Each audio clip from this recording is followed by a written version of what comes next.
All right. Well, I think I'll get going. I wasn't sure if anyone was going to introduce me. I'm going to get casual, get comfortable here. I hope some of you have availed yourself of the bar out there before my talk. That would be a good thing.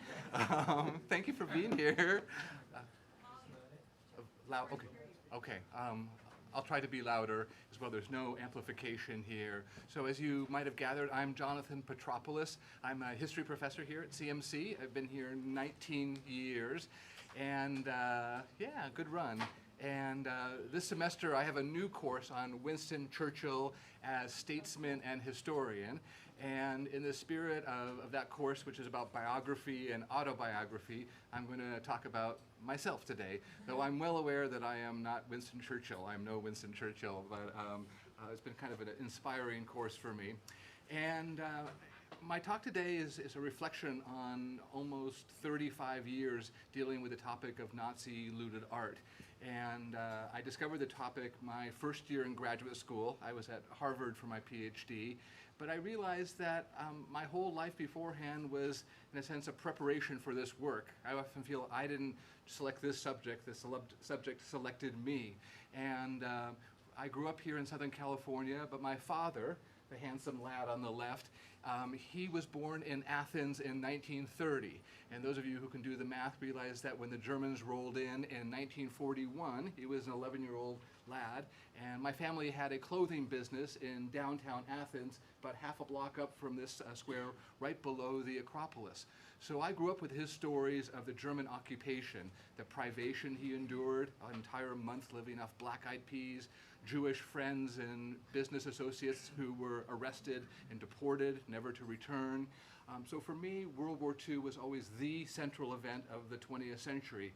One of my father's favorite stories was at war's end, he climbed up the Acropolis, just above the family home, and he pulled down the German war flag, and he and his friends divided it in pieces. And when he came to America in 1950, he had a piece of the German flag, but it was stolen out of his dorm room at UCLA. Those Bruins are capable of anything. And my father at UCLA, he went on for his master's degree in engineering. He married a German-Jewish emigre. And my father's first wife, the marriage didn't last. German was her first language.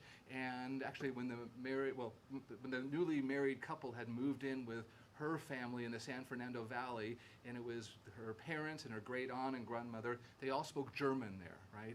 And so my father endured this for a year or so before deciding to go in a different direction. But I have a half-sister, and she self-identifies as Jewish, and I realized that was one of the influences that pushed me towards this topic of Nazi looted art.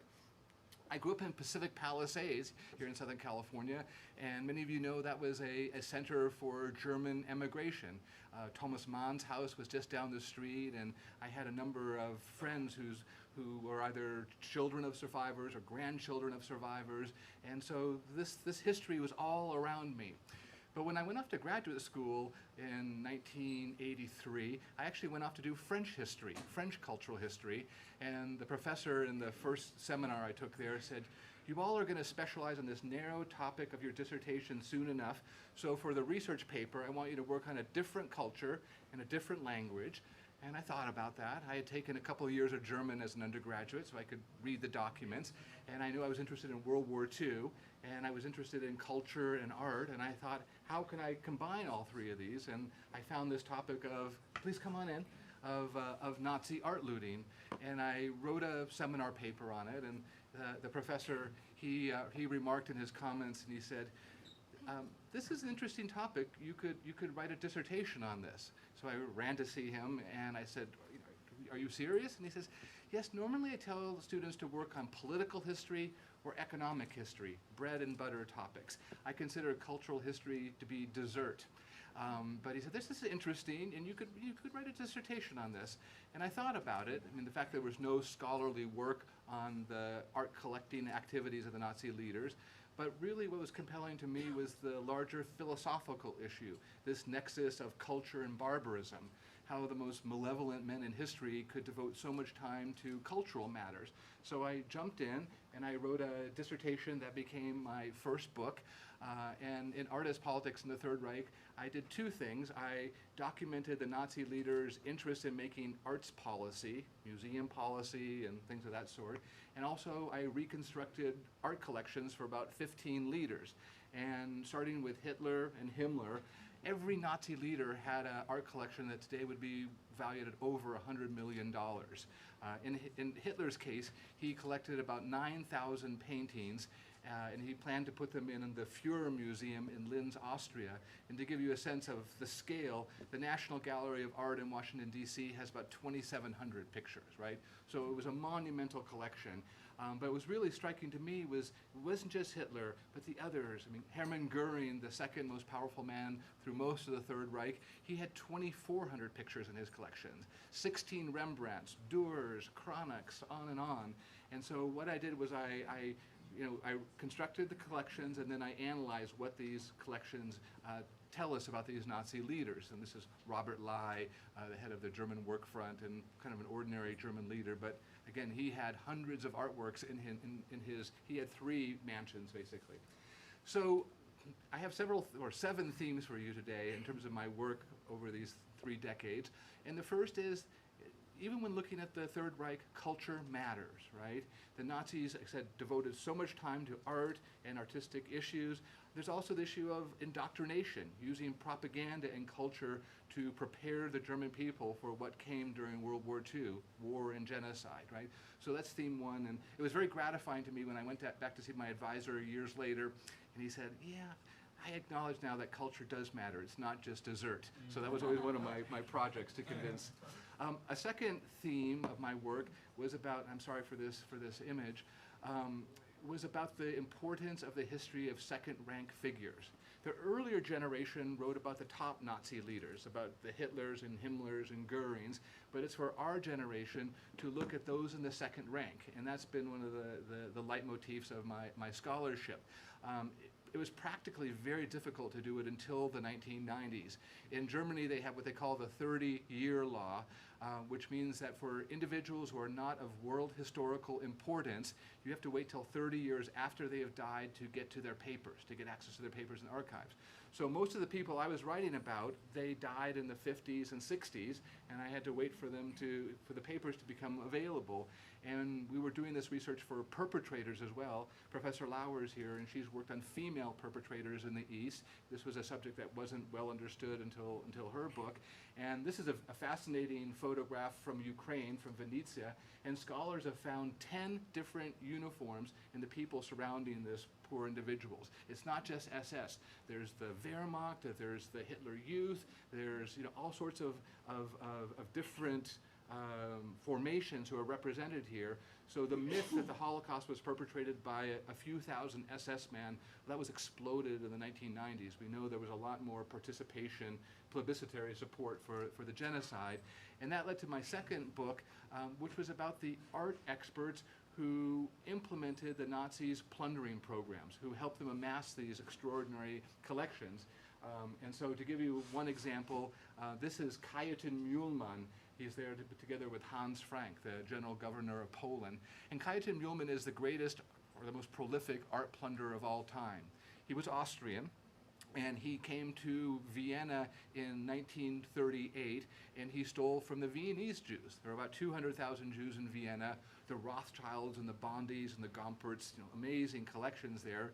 And so he led the plundering commandos through Vienna, and then in 1939 he moved to Poland. We see him here in Krakow at the Royal Castle, and he plundered in Poland. He continued to work as an art historian the whole time. He was writing these books about how Poland is really Germany. Polish culture, the good culture found in Poland is actually of German origin. So he was writing these books, and they were, it was part of the propaganda of the Third Reich.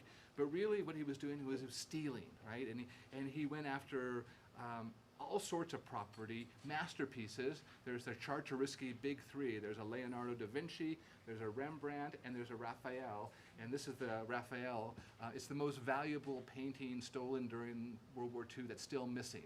And if any of you happens to come across it, please send me an email. I would be very interested. How much would you say it's worth? 400 million. 400 million, I would say. 400 million. It was last seen in Hans Frank's farmhouse in the Bavarian Alps. And his son wrote about it, and he said, "Father, what did you do with that Raphael? Did you trade it to some peasant for a loaf of bread and some cheese and wine?" Because we don't know what happened to it, but it probably survived, and I think it'll turn up eventually. Well, Mühlmann and his crew, okay, I'll do a question. Okay. Mühlmann and his crew, they stole everything, not just masterpieces. They took everything, including the kitchen sink, or they took one kitchen sink and they left the other one there, right? And that's something to appreciate, that the Nazis were a kleptocracy, right? They're not just the most systematic mass murderers, they're the greatest thieves of all time. And so my goal has been with Kajetan Mühlmann to understand these plunderers, right? And I'll talk to you about my current project at the end, but I've always thought this was a great metaphor for what I do. This is Kajetan Mühlmann's SS file. He was an SS officer, among other things. And you can see it was bomb damaged, it was in fire, then it was water damage. But it's like a puzzle that you're putting together, and you don't have all the pieces, you don't know all the answers, but you're still able to get a picture, a sense of what's going on there, right? So my third point, after culture matters, history of the second rank, is that plundering matters, right? Theft was not extraneous to the Holocaust. It was intrinsically connected. And I really try to document how plundering took place and how it fits into the Shoah. And this is a plundering brigade, if you will, taking things from Eastern Europe back to Germany. And there's some extraordinary scholarship on plundering. A German scholar, Frank Bayor, studied his native city of Hamburg, and he concluded that between 1941 and 1945, there was hardly a day on which Jewish property was not auctioned off in Hamburg. Almost every day he could find an auction there. And think about the implications when the German people see all this looted property coming, sometimes fur coats with name tags, with Jewish-sounding names and such, right? It sends a really clear message that something's terrible is happening to Jews all across Europe. In fact, there were so many auctions, they ran out of space in the regular auction houses, and they would have these wild auctions on street corners. And I've always wondered, like this little girl here, like what did she think was happening as they were selling off the Jewish property? And I think plundering is really important in two specific ways. The first, it's a way to dehumanize victims, right? If you take away a people's cultural property, they render them in a state of abject poverty, it seems to diminish them, right? And it was a way of confirming the Nazis' racial views, the hierarchical views they had, right? And especially when you malnourish them, when you starve them too, then it really appears to confirm the racial hierarchies they talked about. So I think taking a people's cultural property was a way to prepare the way for the murder that followed. And the second thing is that plundering showed the perpetrators that it could be profitable. And self-enrichment is a really important theme or motivating factor for the perpetrators. And everyone was making money on the theft of Jewish property. The thieves the looters were making property. The people who bought the objects were making money in this way because they were buying them for very good prices. And you can see the crowds buying looted Jewish art there, right? People were flocking to the auction houses to buy these things, usually at very, very good prices. But again, they weren't just selling artworks. They were selling furniture and clothing and everything you could imagine. And so the German people, they were profiting from this persecution. The next theme, number 4, in my work, is what I call gray zones, right? And history is very rarely in black and white. Yes, there's the Hitlers and Himmlers who are pretty black, and then there are others who are innocent, lighter shades, but most of the history takes place in between, and I'm interested in this ambiguity and this complexity, and I worked on this project with John Roth, who many of you know, and actually Professor Lauer contributed to this volume too before she came to CMC, and it's been a theme in my scholarship.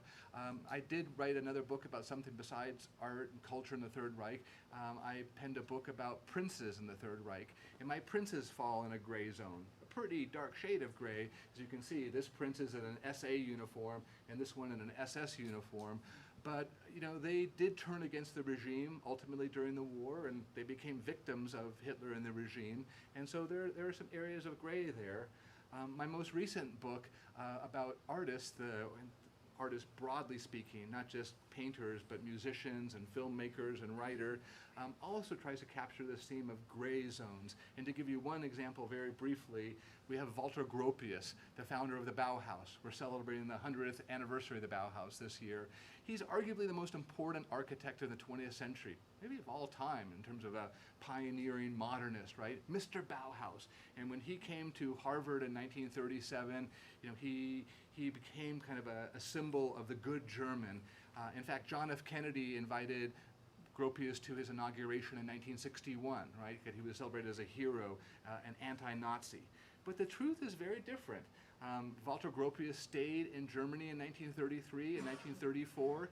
He joined the Reichschamber of Culture, the Nazi organization to which all practicing artists had to belong. Okay, he needed to do that to continue working. But he started to submit plans for Nazi architectural competitions, right? They had a competition for the new Reichsbank building, and this is Gropius trying to combine Bauhaus modernism with fascist monumentality there, right? And you think, wow, he really wants to work for Hitler. How badly did Gropius want to work for Hitler? Well, some of his submissions, he even wrote in little swastikas as part of his designs and plans, trying to curry favor and to get the work. And now Gropius was so associated with modernism, and the Nazis, for the most part, disliked modernism and defamed modernism, that he really couldn't do official Nazi projects. So he emigrated and recreated himself here in the United States. But it just gives you a sense. Gropius was even doing Nazi propaganda exhibitions, the graphics. This is called German People, German Work. Thoroughly racist, thoroughly nationalist, thoroughly Nazi, and Gropius is helping at this point in 1934. So history can be more complicated, more of a gray zone. Theme 5, we're getting there. New archives. I love to go to archives. I'm a self-professed archive rat, and I love digging around and finding what I can. And I've been pushing the envelope in terms of getting archives open, documents accessible. This was an op-ed piece I wrote in Art News in the late 1990s, trying to get museums to open their curatorial files. Because museums have archives that scholars can go to. Sometimes the collections are closed, or you can't get to certain papers, but in principle, archives are open to qualified scholars. But the museums keep all sorts of important documents in the curatorial departments, right? The object files, the donor files, the registrar's materials, and that's where a lot of the really important information is if you're going to track down looted artworks. And the museums weren't opening these archives up, so I was going after them publicly in this way. More recently, I went to France. This was about 2016. The French just opened the archives for their military tribunals, right? And think about that. Over 60, 70 years after the end of the war, this archive was still closed. No scholar could really go there. There was one or two who had been able to get in with official credentials, but the Prime Minister of France, just before Christmas in 2016, said, all right, we're going to open this archive. And I raced down there to see it, and it's really a kind of podunk archive, I think one would say. Look at this is the archive. And I was the only scholar to be working in there at this point in time, right? And so we are finding new materials. At the U.S. Holocaust Memorial Museum, they're estimating that their collections are going to double in size in the next 10 to 15 years. Think about that. With generational change, the holdings are just going to expand. So there's still a lot of research that can be done, even for a topic like the Third Reich, where there's a very rich scholarship there. Theme 6. I have tracked down old Nazis and interviewed them, right? That's been a characteristic of my scholarship. And you can see I was doing this when I was much younger. My hair is a little bit darker here. I had my Vizsla, my Nazi hunting dog. And I would go looking for them in Germany and Austria and Switzerland and places like that. Cemeteries were a good place to start to find out when certain people died, and maybe I could find their widows and see what happened. And that's what I did with Kajetan Mühlmann. Mühlmann had been imprisoned by the Americans after the war. He was in Munich at the central collecting point in 1947, helping with a restitution. And then there was a demand by the Polish government for extradition. They wanted to put him on trial in Poland as an art plunderer, and the Poles were very severe in their justice. They likely would have executed Mühlmann. And Mühlmann was very charming, and he said to the Americans, please don't send me to the Poles, that would be terrible. And they said, well, we haven't decided yet. And then the next day, Mühlmann said, I have a stomach ache, I'm feeling sick. And they took him to the hospital in Munich, and they put him in the hospital, and he went out the hospital window that night. He was never seen again, right? What happened to Mühlmann? I wanted to know what happened to him. And so I have some very dear friends who live in Salzburg, and they helped me, and we ultimately tracked down Mühlmann's grave in Salzburg. And it's hard to read, but it's right here. He dies in 1958. That's Kajetan Mühlmann. He dies in 1958. And I thought, And so this led to the records of the cemetery, and I found his widow, and his widow lived in the Austrian Alps on the Attersee, this beautiful villa that was painted by Gustav Klimt at the turn of the century period. And she wouldn't let me take her photo. She had just closed the door as I took this photo, but she did let me go into the attic there, and that's where she had photos of Kajetan Mühlmann. And so with my camera, I didn't have a tripod with me, that was foolish, but I just photographed all these images of Mühlmann. And she said, yeah, he lived in Bavaria after the war. He was wanted here in Austria, not because he was an art plunderer actually, but because he had been an illegal Nazi in Austria between 1934 and 1938, and they wanted him for that reason. So he would just come back to visit. And so I was interviewing other old Nazis up in the Austrian Alps. This was one individual who I encountered, a really nasty piece of work. Dr. Wilhelm Hüttl was an SS man, head of the Reich Security main office in Budapest in 1943 and 1944, right? So Hüttl worked side by side with Adolf Eichmann as they stole from the Hungarian Jews and deported them to Auschwitz. And I interviewed Hüttl several times. And Hüttl, first of all, gave me an oral exam before he would talk to me to make sure I knew my stuff about Austrian history and German history, but he agreed to talk to me. And again, I was a little bit nervous as I took this photo. When you meet these Nazi perpetrators, it's very intimidating in this way. But Mühlmann told me something very interesting, which was that Mühlmann would come and see him very frequently, and Mühlmann would offer Hüttl artworks to purchase. I said, that's extraordinary. Why would he offer you works? And he said, well, Hüttl said he knew I had studied art history at university, and I was interested in art. Another Nazi perpetrator interested in culture. And I said, where do you think Mühlmann got the art? And Hüttl laughed and said, I don't know, perhaps he got them during the war. And the Americans at war's end had found 7 different hiding places for Mühlmann with friends and family, but I don't think we got all of them, right? And so Mühlmann was supporting himself with works that he had plundered during this time. He told me about Mühlmann, here again with Hans Frank, that he said, when he fled from the Americans in 1947, he went off to live with his girlfriend. And I said, his girlfriend? Who was that? He said, well, you might have heard of her before. I said, yes. And he said, Leni Riefenstahl, the filmmaker. And I thought, oh my goodness.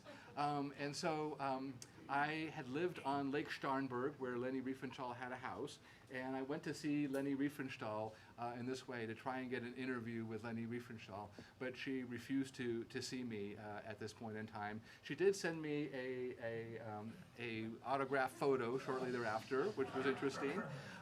But what I found after I finished Faustian Bargain was this photo, and this is Leni Riefenstahl at the opening of her film about the Olympic Games, and who's next to her? Kajetan Mühlmann. So Hüttl may have been telling the truth here, right, in this way. So we're still peeling the onion and finding out these stories and that. All right, theme 7, but it's a big theme. My scholarship has had practical application. After all, I am a CMC professor, right? We're very pragmatic in this way. And it started for me in 1998 when President Clinton created something called, you can read, the Presidential Commission on Holocaust Assets in the United States. And the task was to look at the US government and how its representatives treated assets belonging to Holocaust victims.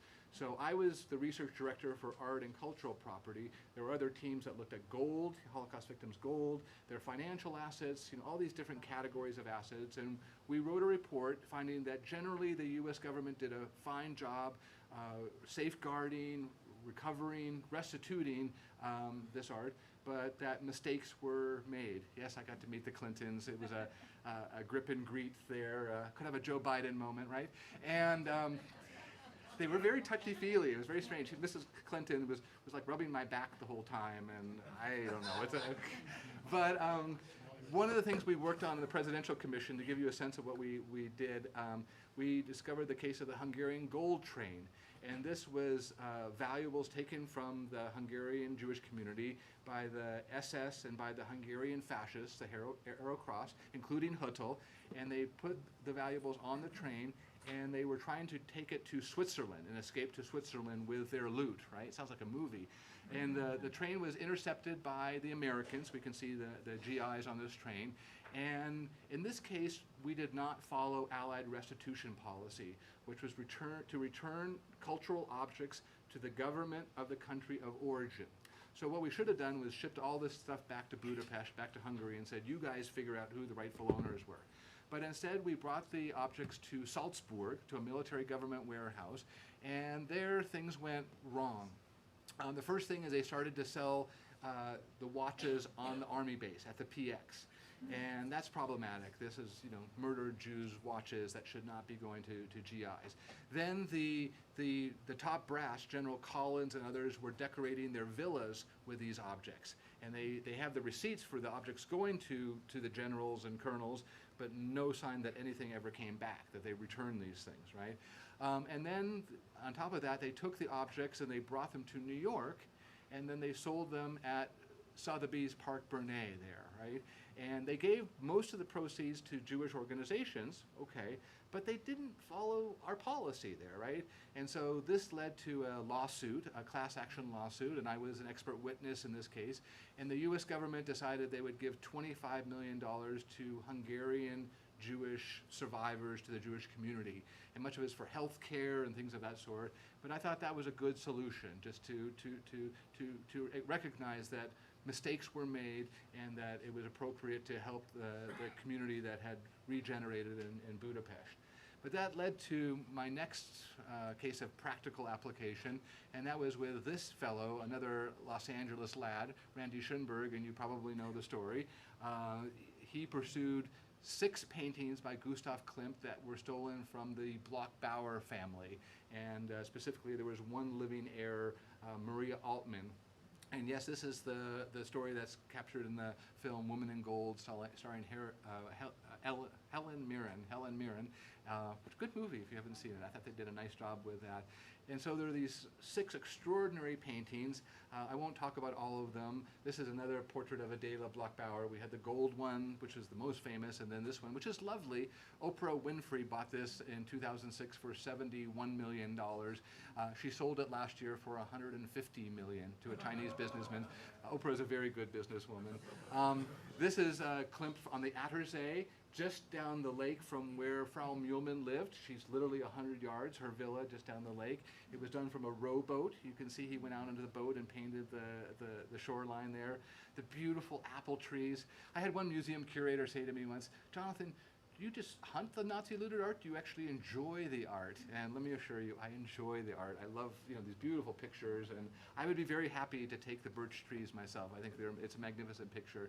So the story is far too complex to go into, but the Nazi authorities in Vienna came into the Bloch-Bauer's beautiful mansion. They took all the art and divided it up, and they put it in the Austrian National Gallery. And because the person who owned it, Ferdinand Bloch-Bauer, Adela had died in 1925, but Ferdinand died in 1945, and his heirs didn't realize the whole story behind the pictures, right? And the Austrians kept the archives closed until 1998, back to my theme of getting to documents there. And so when they had a law opening up the archives in 1998, a Viennese journalist, Hubertus Czernin, went into the archives, found the documents, and said, "Wait a second, these don't belong to the Austrian National Gallery. These belong to the family." And they engaged Randy Schoenberg, the grandson of Arnold Schoenberg, speaks German, knew the history, and Randy Schoenberg did a marvelous job with this case, took it all the way to the Supreme Court and got an exemption to the Federal Sovereign Immunities Act so they could sue the Republic of Austria in a U.S. court. The Austrians didn't want Americans deciding the fate of these extraordinary pictures, so they agreed to go into binding arbitration in Vienna, and the arbitration panel voted to give 5 of the 6 paintings back. I think they should have given all 6 back, but 5 out of 6 ain't bad, including the Golden Adela. They shipped all the paintings here to Los Angeles. They were exhibited at LACMA. I got to write the panel text for that exhibition. Adele is going there. And as many of you know, Ronald Lauder bought the Golden Adela for his Neue Gallery in New York. He called it his Mona Lisa. He paid $135 million for the picture, then a record for a publicly sold picture. It's subsequently been eclipsed, most recently by the Leonardo that went for $450 million to the Middle East. So the 5 paintings collectively sold for $329 million, right? A lot of money. And Randy Schoenberg, who was working on contingency, he did very, very well. I remember we did a symposium at LACMA, and there were all these law students in the audience saying, "I want to be like him. Like, how can I fight the good fight, do something really interesting with beautiful art, and make a lot of money at the same time? Sign me up. I want to do that." And it really rejuvenated the field, if you will, and it was, again, a real feel-good moment. Here's Randy with Maria Altman at LACMA. Looking, you can see the second Adela Bloch-Bauer portrait behind them. It was a great feeling for me as well. Maria Altman was absolutely lovely. She would cook schnitzel and apple strudel, and the family is wonderful. There's some members of the family attended CMC, and they made a great gift to the Magrublian Center. The result of this, we're very appreciative of that. But don't get too high on this too. It's not a happy ending with all of this. Well, for me, it led to other restitution cases, and here's about a dozen of my more significant cases. I've worked on about 20 cases as an expert witness. So I've lost most of these cases, right? If I was a baseball player, my batting average would be really poor. I'd be on the bench right there. And how has my side, working for Holocaust victims and their families, how have we lost? Well, in most cases, through what lawyers oftentimes call technical defenses. And these are things like statute of limitations, laches, which means why didn't you go after it and do something about it earlier, choice of law. The best legal code is the American legal code. If you get European legal codes with notions of good faith purchasers, that can be very difficult. Exclusion of evidence. I've had my expert reports excluded from the evidence there. All of these tools. This is a case we lost for 3 pictures by George Gross, statute of limitations. This is one I worked on, the Chronux at the Norton Simon Museum down the road. It's foreign affairs doctrine, which I don't even understand. But it's this painting. These 2 paintings are as stolen can be. Goering stole them out of Amsterdam fair and square in 1940. Every other picture belonging to this family, the Houtsticker family, has been restituted. But the Norton Simon Museum says we don't have to give it back, and we're not going to. And it's been appealed to the Supreme Court now, but it's going to be tough odds to prevail. This is a document, a chart created by a law professor, and it goes on for pages and pages. And these are restitution cases that were dismissed due to technical defenses, right? And so the museums, they fight fiercely, right?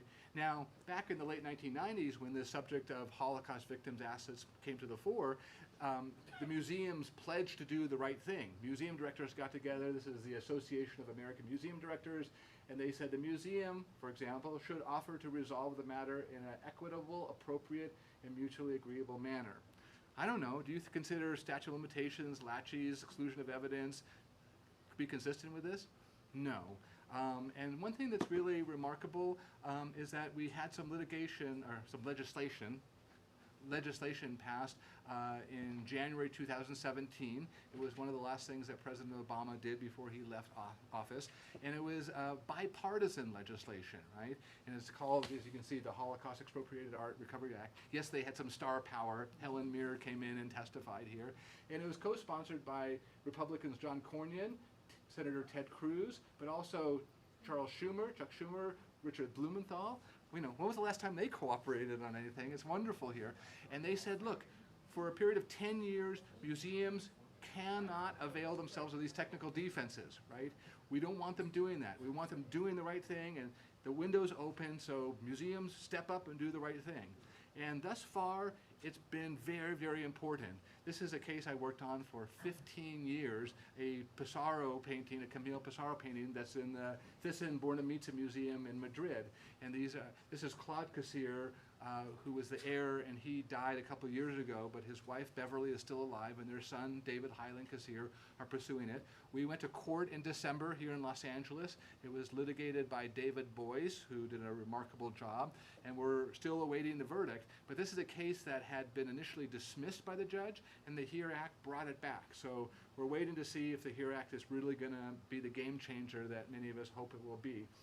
And I think most people recognize there's an ethical obligation to give back this picture, which, like the Chronux and the Norton Simon, was indisputably stolen and never properly restituted. Again, it's remarkable these museums want to hold on to looted property here. Okay, and let me just conclude by telling you about my current project, because I hope you'll find it interesting. It concerns, and it kind of brings together these 7 themes I've talked about, and it concerns this individual, Dr. Bruno Loza, who was an art dealer in Berlin in the 1930s. Loza joined the SS in 1933. He claimed later that he did it to play sports. He was a handball player. I would submit to you there are other ways to get a good workout rather than joining the SS. And Loza fought in Poland in 1939 and then had an opportunity to go to Paris and work for Hermann Goering and become Hermann Goering's art agent in Paris. So he decided that rather than stay on the Eastern Front, he would go to West. And here's Loza with Goering looking at a manuscript here. And I met Bruno Loza in 1998. And so he was in his late 80s, and he was a terrifying figure, 6'4", over 300 pounds, massive hands, right? These mitts that were just extraordinary here. And he was very helpful to me as I worked on Faustian Bargain. He didn't want to talk about his own activities, his own career, but he would tell me about the other figures who I was writing about in Faustian Bargain. And so I remained interested in Loza, and I collected information. And when he died in 2007, I inherited his photos and many of his documents, many of his papers. He left them to me. And so these are some of his photos there. And they really take us up close and personal, if you will, with a Nazi art plunder in depth that we've never had before. And Faustian Bargain, I would write about 30 pages about each plunder. But this is a full-length biography, right? And you get a sense of Loza there. And here he is, showing Goering a picture. They're in the Jeu de Paume in Paris there. Of course, the goal was to build Goering's art collection in Karen Hall, right? And it looked like a museum, right? And you just going down one hall after another. This is what 2,400 pictures, paintings looks like there. And Loza and Goering had a kind of special relationship.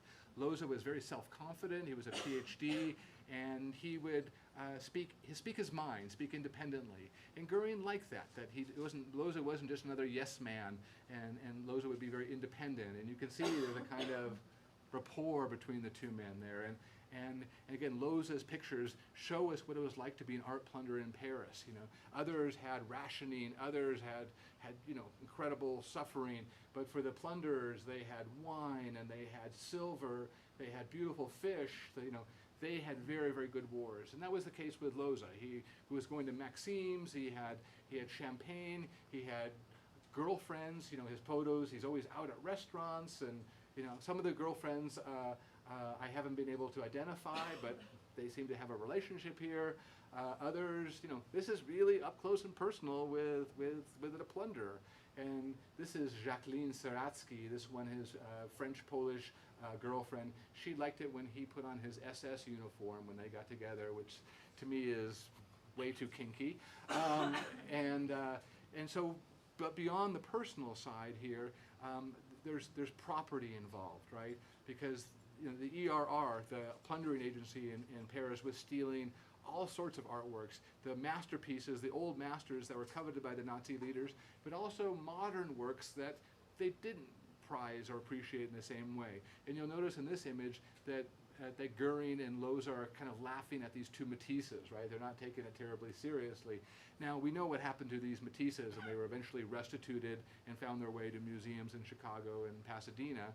But there was a whole room in the ERR headquarters in the Jeu de Paume that was for modern art that was considered to be somehow contaminated.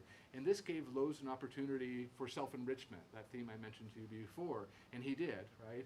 And again, just trying to understand the plunderers. They stole so much, and they were taken, again, from masterpieces to furniture, and images convey just what they were doing, the stacks of frames and all this. So part of my story is the rivalry between Loza and Rose Valland. Rose Valland was a French curator who stayed in the Jeu de Paume. She pretended she didn't understand German, but she did. She went on to become a famous monuments officer in France, but really she was a member of the resistance and a spy, and she kept track of what Loza was doing. Every night she'd go back to her apartment and take notes of what she had heard that day. If you've seen the Monuments film, the film Monuments, she's the Kate Blanchett character there. But she's a heroine in France. They even have graphic novels, or as my generation calls them, comic books, about Rose Valland. And to me, it's always rather extraordinary to see the graphic novels where you have Loza as a character in these things too, right? So the French know this story. I'm trying to, to deepen it and bring it to light in America. Well, so Loza, he stays in Paris until war's end, and then as Paris is liberated in August 44, he flees to rural Bavaria.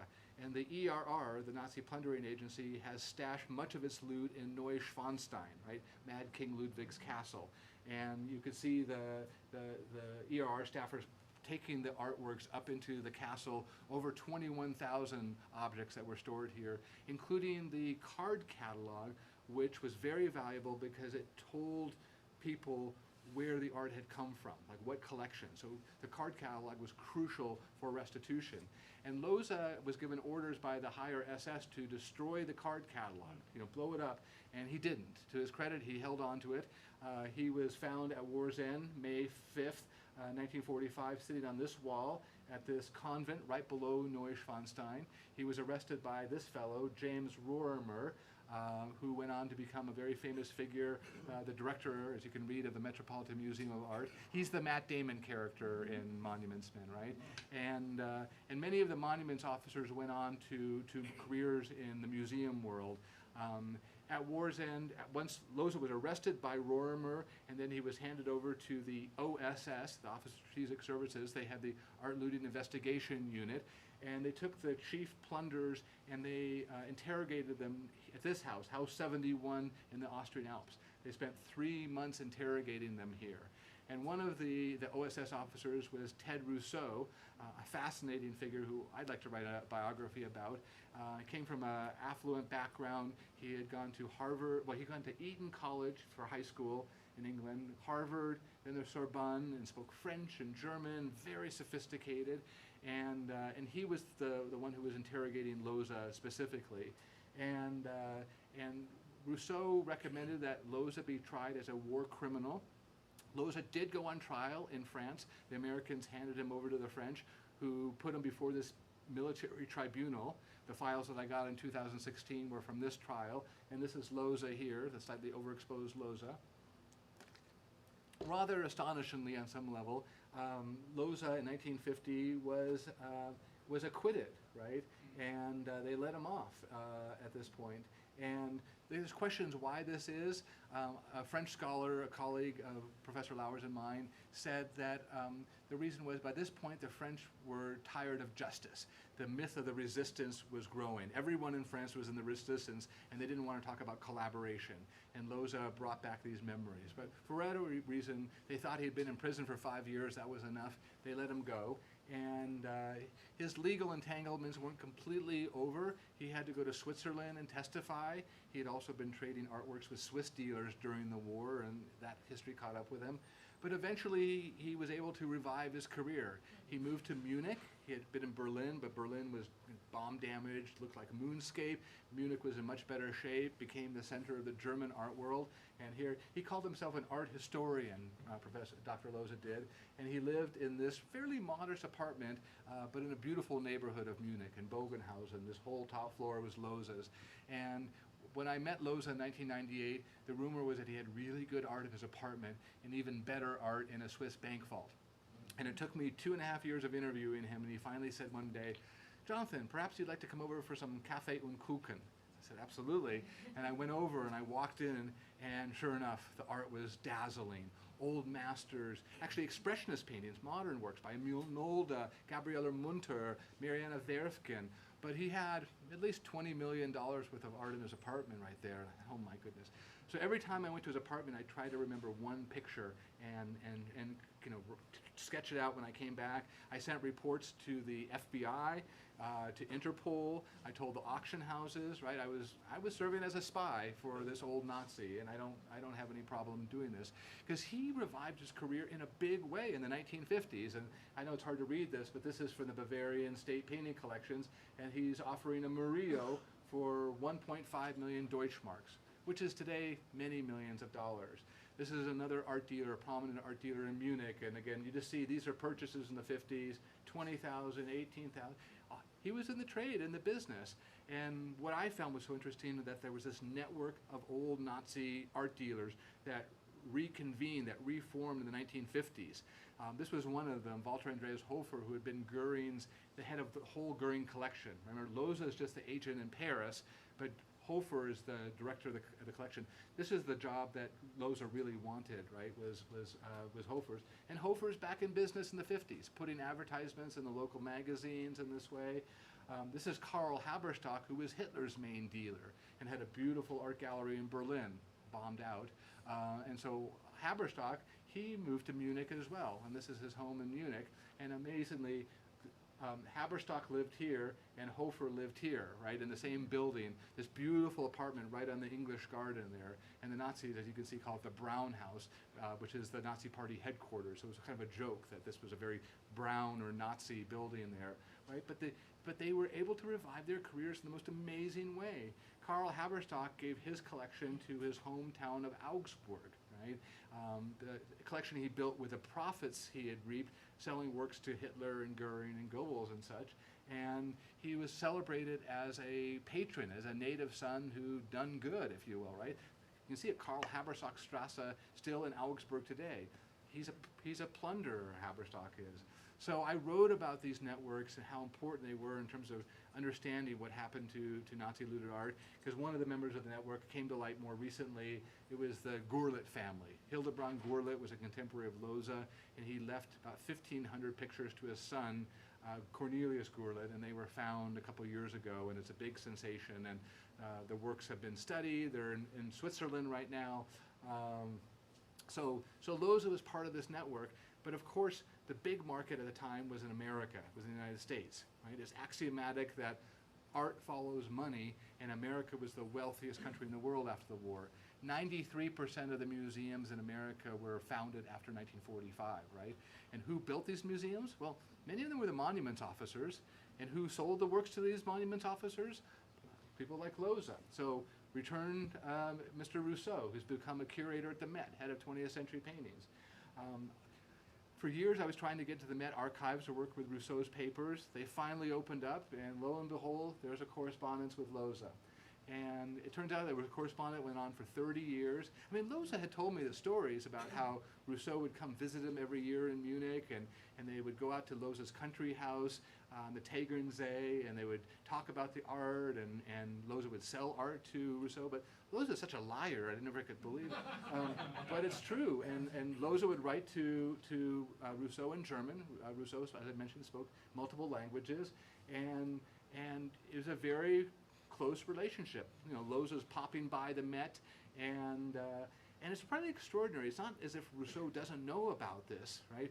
Not only is the subject still in the news in the 1960s, but Rousseau is an art looting investigation officer who's researched this, who wrote the first draft of history. So there's questions about moral compass that are very, very interesting there. Loza was a big deal in the 50s and 60s and 70s and 80s. He would stay in the most beautiful hotels in New York. He would drive in grand cars. He had a presence, right? This is Loza. Part of figuring out Loza was figuring out what he did in Liechtenstein and Switzerland. Because what I told you before, that he had more art in a Swiss bank vault, was actually true. But what he did was he first of all created a foundation in Liechtenstein, which is kind of a province of Switzerland, an independent sovereign province there. And Liechtenstein has more foundations than it does residents. It has about 35,000 residents, the size of Claremont, but it has hundreds of thousands of foundations.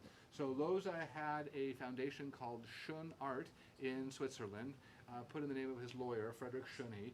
And to make a longer story a bit shorter, one of the pictures in the Schön Art Foundation that was stored, it turned out, in Loza's bank vault was this beautiful Pissarro. Probably the last picture that Camille Pissarro created before he died. And it's quite poignant because Pissarro was Jewish, a French Jewish impressionist in his last picture. And I kept on asking Loza and Loza's friend, partner, about this Pissarro for years and years. Over 6 years of saying, Loza, do you know anything about the Pissarro? Because the Art Loss Register had come to me and said they had reasons to believe he had it. And Loza, he would make light of it. He'd say, are you going to ask me about the damn Pissarro picture again? Das verdammte Pissarro-Bild? I said, yes. Well, eventually in 2006, his partner, after one of these meetings, said, come talk to me, Jonathan. I think I have something to tell you. And he says, Loza's not telling the truth about the Pissarro. He has something to do with it.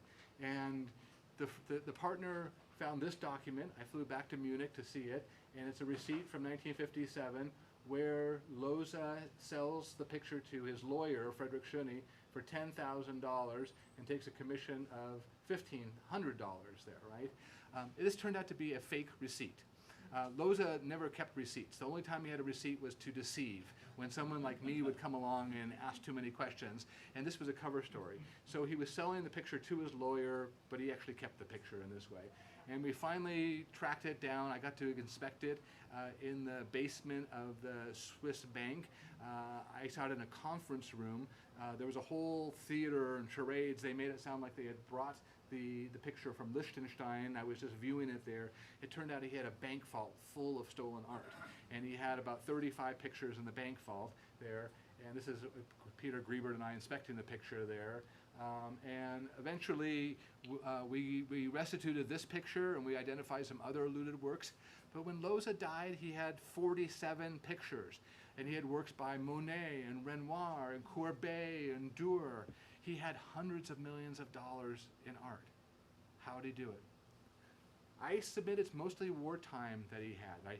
He was able to enrich himself during the war. And so they sold the picture and they restituted it. It was much more complicated than that. It was not a clear-cut case. The heirs sued each other and it was very, very messy. I got embroiled in this too. It was not fun. But I'm glad I was able to track down this Pissarro and return it and restitute it. I continue to do this kind of work. Last year I found these 2 Dürer pictures in the German Historical Museum in Berlin, and Loza sold them to them in 2001. He was dealing art till the end of his life, right? So Loza died. This is the cemetery. I'm still trying to fill in the pictures of the puzzle here, right? This is the goal. But I just want to say there is, larger implications of this history besides tracking down Nazi looted art. There's going back to the philosophical, implications. And in closing, I would read a quote from one of my favorite books. Some of my old students might remember. I always love to quote George Steiner's book called In Bluebeard's Castle. And George Steiner, who's very erudite, he said, or he wrote, it was a lecture that he transcribed, but it says, Steiner said, art, intellectual pursuits, the development of the natural sciences, and many branches of scholarship flourished in close spatial and temporal proximity to massacre and the death camps. Why did humanistic traditions and models of conduct prove so fragile a barrier against political bestiality? In fact, were they a barrier, or is it more realistic to perceive in humanistic culture express solicitations of authoritarian rule and cruelty, end quote. So what he's talking about is how the Germans, arguably the most cultured intellectual people in all of Europe at this time, right? You know, creators of the modern university and in the vanguard of modern art, how they descended into barbarism, right? And so when I teach my students, I'm always mindful that just because they're getting an education, they should not become complacent, right? That one can, in fact, I worry that students are using their education for nefarious purposes. And just as we had economists who were helping plan the colonization of Eastern Europe, the General Plan East, where they were planning to kill 20 to 30 million people as they remade the map of East Central Europe, or physicians who were participated in the so-called euthanasia program, right? I worry that we're training our CMC students or other college students sometimes to find better ways of cheating. So part of this, the point of this work is to bring ethics front and center, right? And to make sure people's ethical compasses are pointed in the right direction. So thank you for your attention this afternoon. We appreciate being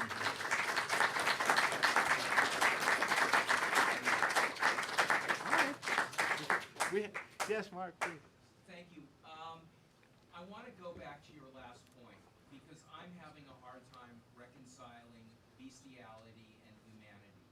So how widespread was among the Nazi leaders the let's just call it collection of art, through ill-gotten means? And what was it about the collecting of the art or the looting of the art that consumed them? I mean, they were fighting a war and had, in their minds, important business objectives, and yet they spent a great deal of time, on the other side of the human spectrum in art and humanity. So how widespread was it? You mentioned Goering, obviously, and Hitler. And then, how did they, quote, get time off from their day job and integrate that? Yeah, that's a great question. So every Nazi leader had an art collection that today would be worth over $100 million, right? It was pervasive. I've yet to find a Nazi leader from higher SS upwards, right? And I reconstructed collections for 15, but I'd say the numbers went to the thousands that had of that sort, right? It was that widespread. And there were various reasons why they did so. Early on, Hitler told them that as Aryans, as the superior racial type, they are bearers of culture, right? And it's incumbent upon them as racially superior types to be interested in culture. And that required them to do things like go to Wagner operas and go to theater openings. They didn't always enjoy that very much. They'd drink too much beer and they'd fall asleep at the opera. But that was expected as these racially superior types to do this. But there were other ideological reasons as well. As they conquered militarily Europe, it was a sign of Germany's military might that they were taking cultural patrimony and they were bringing it to Germany, and the fact that they, as the elite, got to have this as well. So there's all these ideological threads from racial superiority to hegemony in the continent on the ideological front. Then there's a kind of anthropological part to it too, that there was this culture of gift giving, and the Nazis were kind of like a tribe. They were very sensitive to symbolic gesture. They had known each other a long time, and what's more symbolic than artworks, right? And they'd give works to Hitler as tribute, and Hitler would give them works for these almost feudal reciprocal relations, and oftentimes there were these messages in the artwork. So I showed you that slide of Robert Lai, the head of the German work front. He was known to be an alcoholic, and so one of the pictures that Hitler gave him was of a carousing monk holding a stein of beer there, right? And this is Hitler saying, yes, I know you like your beer, but all sorts of messages as they communicated with one another. Again, it's almost anthropological as you try and figure out, and you can track their career fortunes by the quality of the gifts they received. When Goering was riding high, he had beautiful pictures by Tiepolo and old masters, and as the Luftwaffe was getting slaughtered in 43 and 44, the other leaders would give him a signed photograph of themselves, right? So it's like, no, I'm not going to waste my money and my energy on. But then there's also the sociological element too, that the Nazis they saw themselves as a new elite to join forces and then replace the feudal elite, the aristocrats, and they wanted the trappings of power. And so they wanted the mansions and they wanted the artworks. And the point is through all of these is that they use the art instrumentally, right, for ideological, anthropological, sociological reasons. And one of the questions I am asked sometimes is a hard one to answer. Did they really like the art? Or were they just using it as a prop, if you will? And I guess it depends on the individual. Goering really cared about the art. I mean, he didn't just steal artworks, he stole library books, art books too. And he had a massive art library there, and he would devote not unusually 6 hours a day to reading and studying art and looking at auction catalogs. And it's pretty amazing when you think that he's Minister President of Prussia, he's head of the 4-year economic plan, he's head of the Luftwaffe. He has a day job, right? He has other things he should be doing. So in his case, I think there was a sincere interest in and appreciation of art, but others were just saying, I'm doing it for appearance's sake.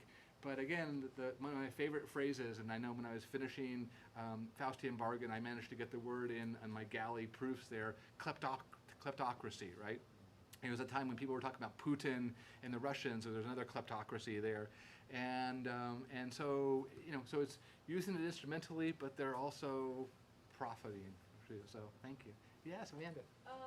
I was curious what your mindset is going into interview these former Nazis and that idea of the moral compass, and how do you deal with that interaction, and how do you process, and what are you supposed to do in those instances? Give the one example of you were basically spying on this guy and feeding information back to the FBI.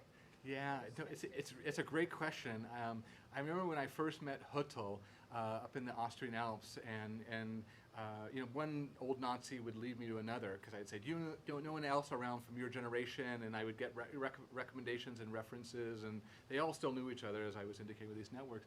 And I was sitting with Huttel the first time after he had given me this 2-hour exam, right? He'd say, who is the first chancellor after the Anschluss? What happened to the, and it was an exam. Then after we finished, he said, all right, we can open a bottle of wine.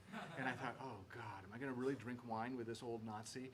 And I sat there and I thought, I feel like punching him. I could justify this. I could stand before people and say, I just clocked him. He was an old bastard, and I would take the hit. I'd go to jail or whatever. I really seriously thought about hurting him. I did.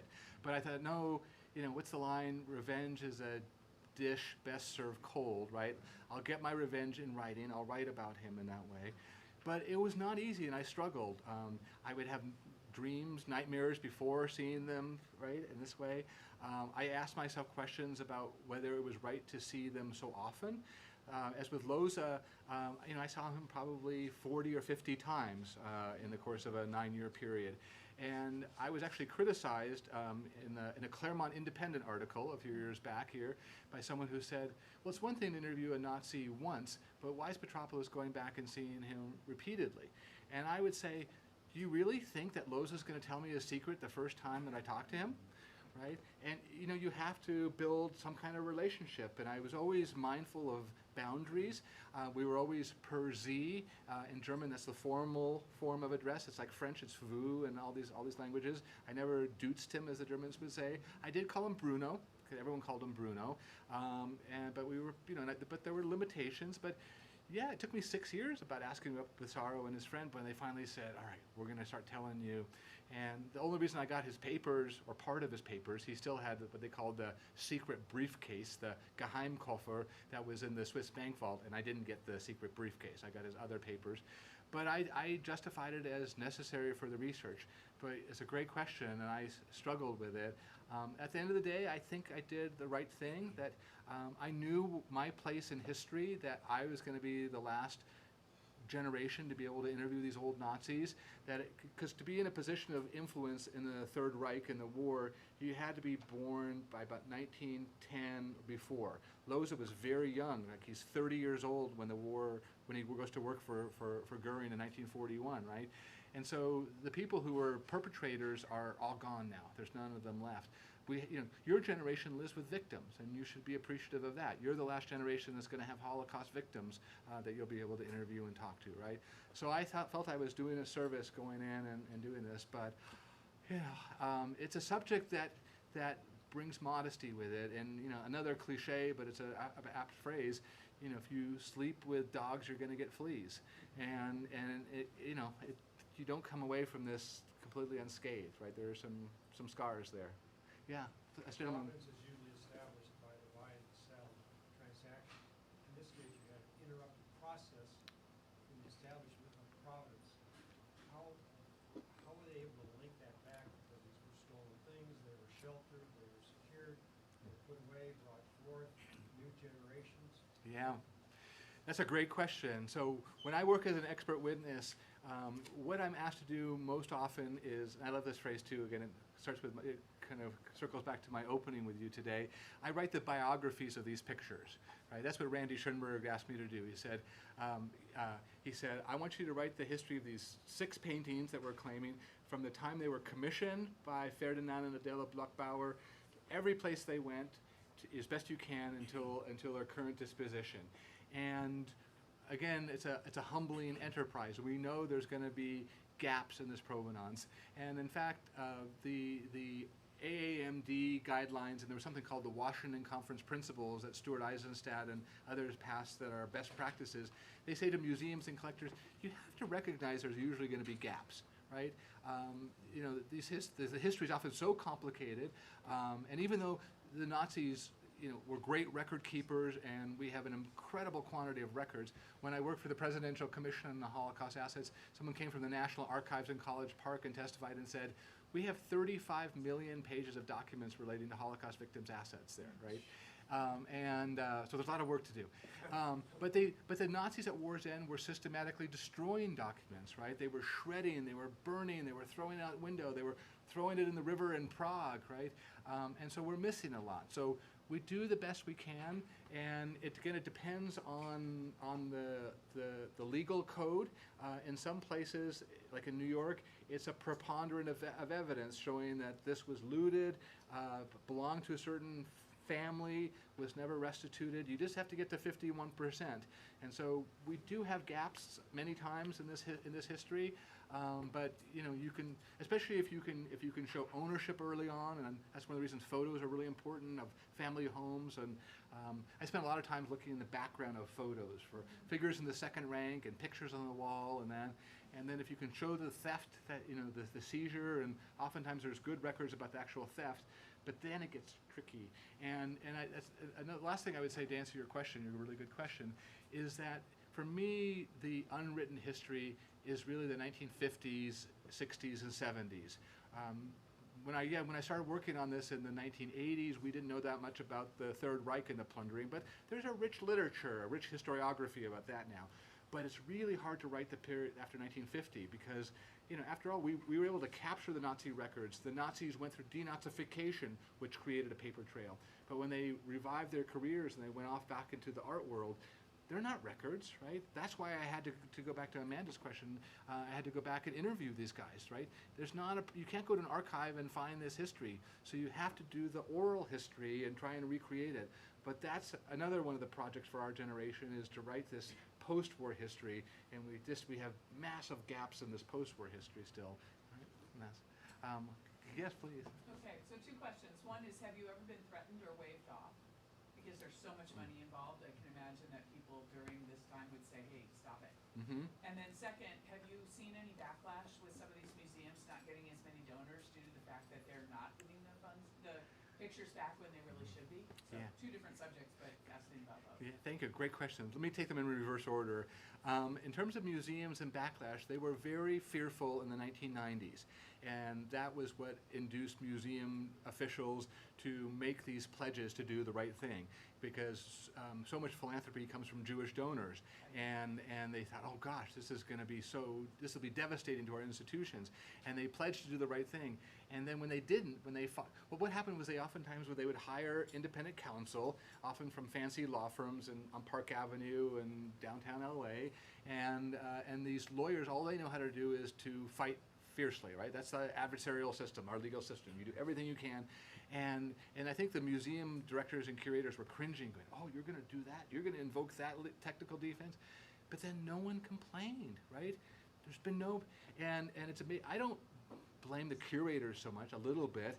I don't blame the lawyers, it's their job. It's the board of trustees there that's really crucial. Like the board of the Norton Simon Museum should be ashamed of themselves. I'll call them out right here and right now. Frank Gehry's on that board, shame on you.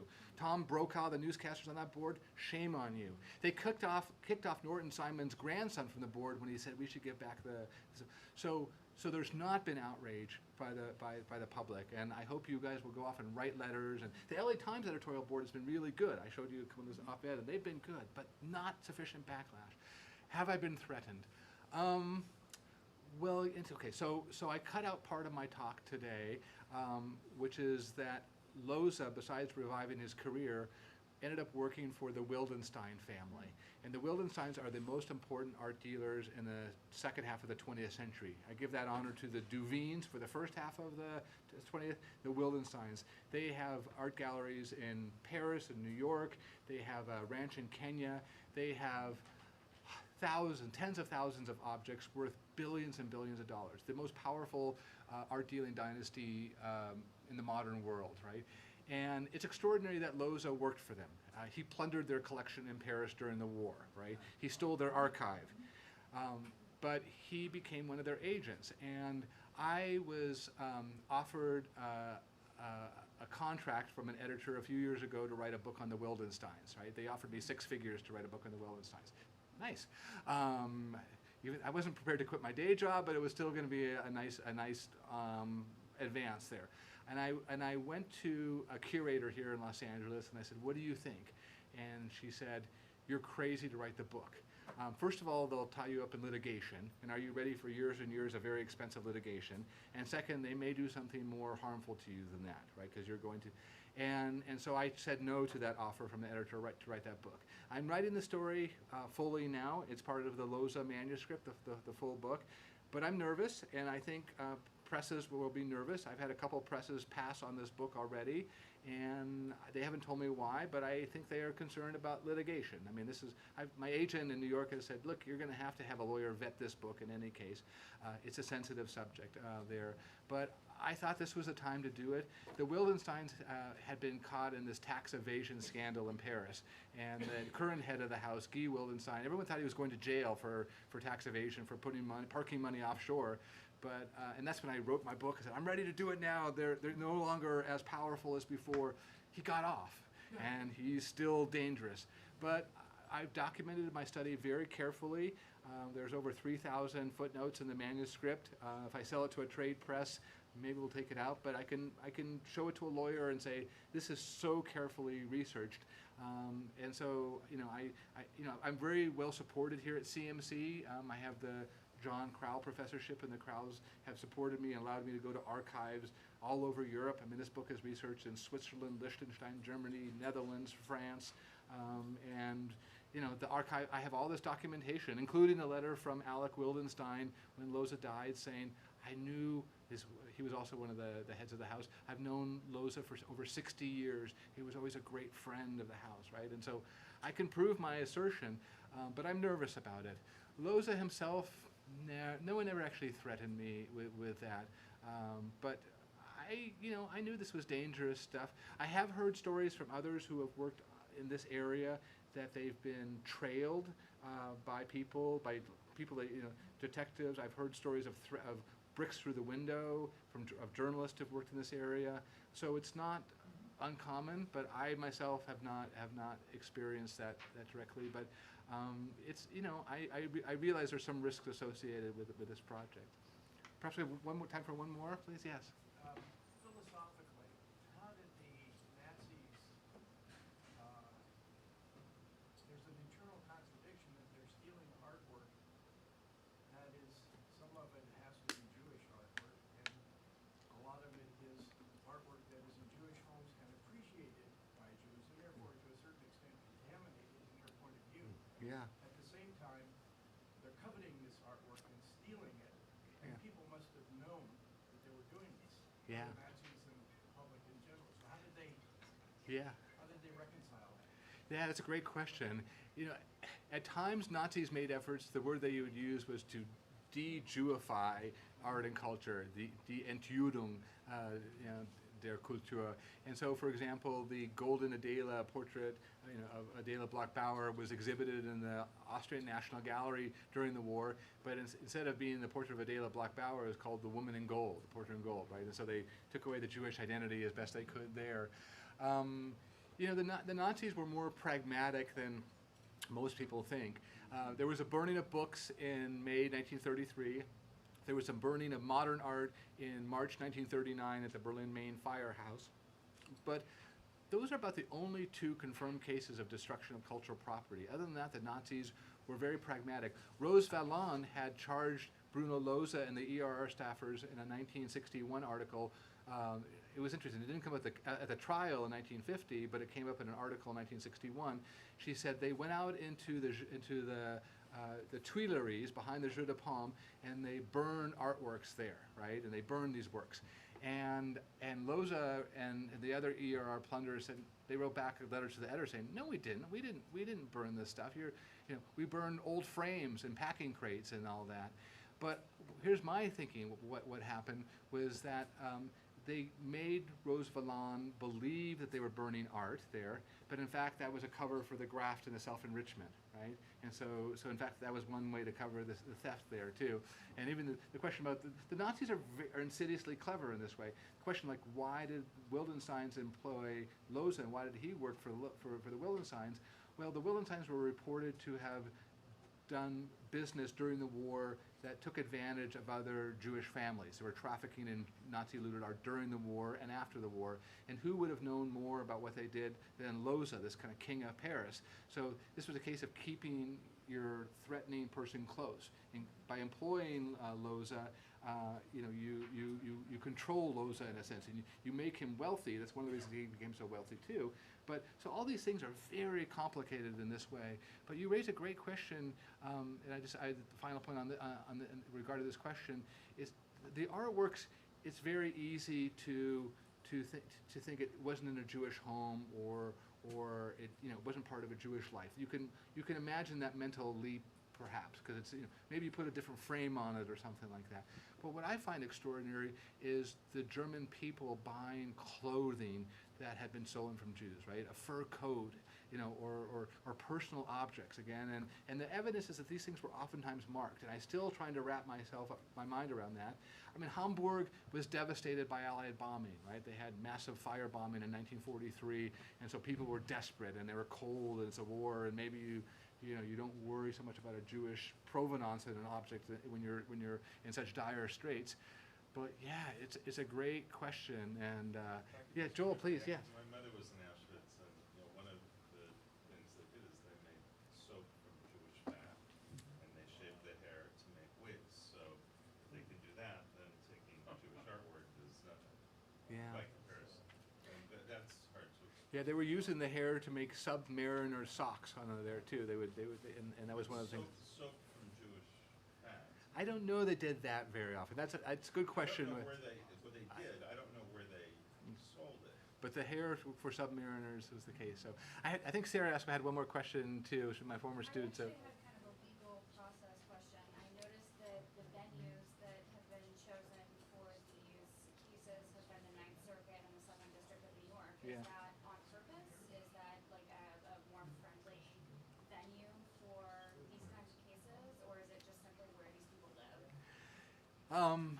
It's a great question. It's more where people live, right? The goal is always to get standing in a U.S. court.